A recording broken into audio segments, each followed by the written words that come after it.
Hi everyone, my name is Michael Ronen. I am originally from Israel. I've been living in Berlin and recently in LA. I've been in the space of metaverse, XR, AR for around 12 years. But before that, I've been an immersive theater director. And I want to start this talk with a quick question to all of you.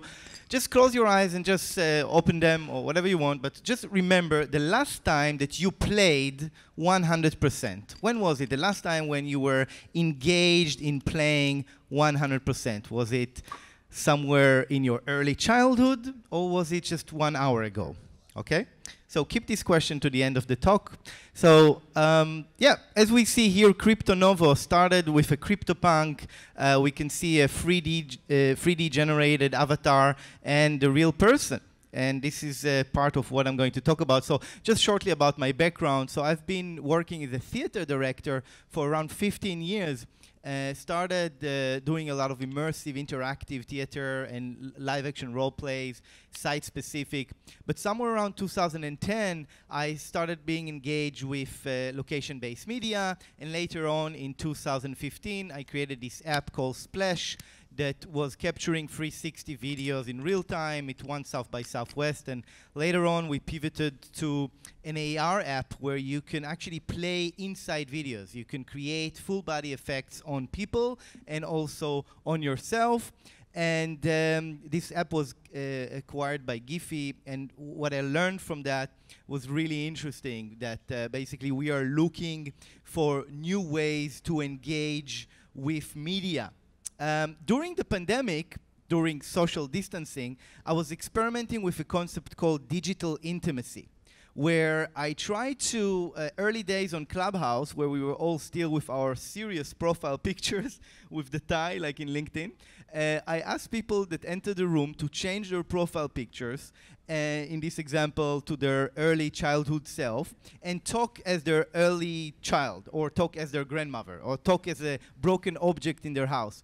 And that was a really interesting insight. And just a few months after, the Bored Ape Yacht Club Mint Day comes, and everybody changed their profile pictures to apes, and later to anything else. So that was, for me, a big insight into how PFPs are the beginning of what I call play economy, how they enable us to take upon ourselves a new character, a new avatar. Later, as the pandemic started to go away, we played with these games, what I call remote control audience.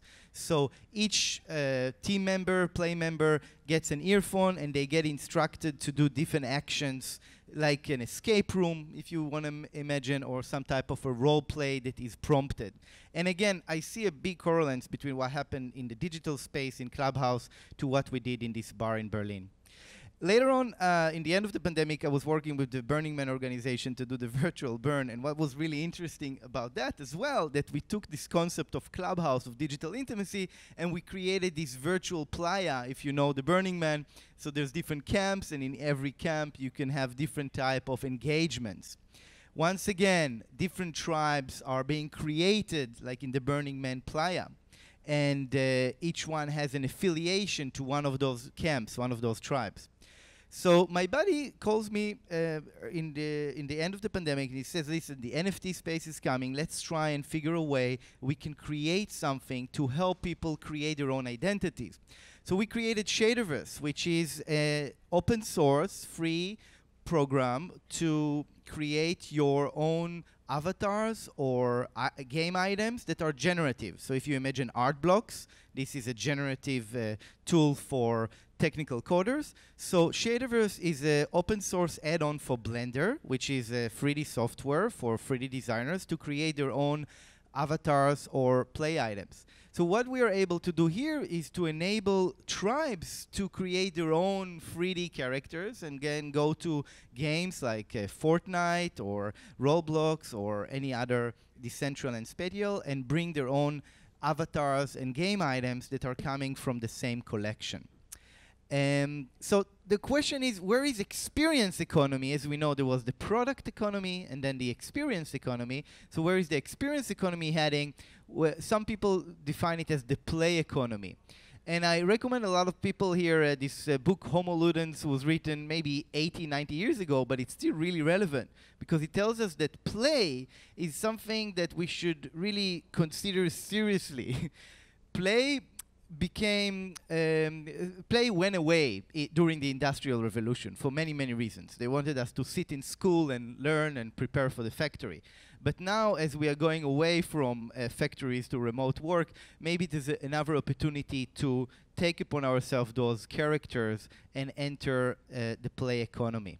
So we already saw in the last year in the immersive industry this wave of play. So on the left side, we see a picture from Morning Gloryville. It's an office party at 6 a.m. in the morning in London.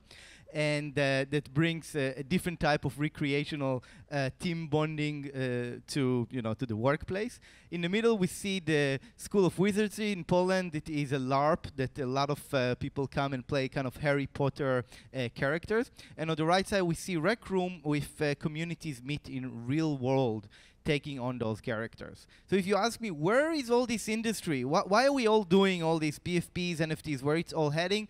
I would assume that it's going to take us to a space where brands and businesses would try to engage with their customers and with their audiences in a different manner, not just the experience economy, but the play economy. So if you have a brand or a business or a company or your own brand and you want to start engaging, what would I recommend you doing? First, look at creating your own avatar for your community. Many of the PFP collections are 2D PFPs, so create your 3D avatar if you have a mascot for your business or brand, so try to create a generative mascot. Immersive XR location-based entertainment. We already seen Snapchat and Niantic bringing the metaverse into the real world. Think about location-based games and how you can engage your customers and audiences with your 3D avatars. And the same would be for worlds that are co-created by the fans inside Fortnite, for example. Just 2 weeks ago, leashed this new mechanism that you create your own island. So you could theoretically create a 3D game item or avatar collection and drop it inside Fortnite. And lastly, of course, take your experiences into real world with token proof and other type of experiences. You can allow your collectors to enter real world experiences and prompt them to play and to engage as their characters. And in this way, create an alternate reality or extended reality activation. And I would recommend you to watch this movie. This is called The Congress by the same director who did Waltz with Bashir, Ari Folman. And in this movie, people take some kind of psychedelic pills to assume avatars. Really interesting. And as you see as well, other type of big brands like Disney are doing their own live action role play activation. Meow Wolf is doing this in Las Vegas, and the concept of a retail and a shop is changing completely when you can enter a playground and a space and assume your character in this space. So my name is Michael. You can find me as Ronen Michael on Twitter if you want to ask me anything else after this talk. I believe that we are entering a new era of brand advertising in the play economy. In here, you can see concepts for different films and TV programs that could become play scenarios. So take your own NFT and avatar and ask yourself, if I would now go to the conference and speak with people as I assume one of my favorite collectible, how would this conversation go? I welcome you to the play economy. Thank you very much for listening. Thank you, Michael. We appreciate it.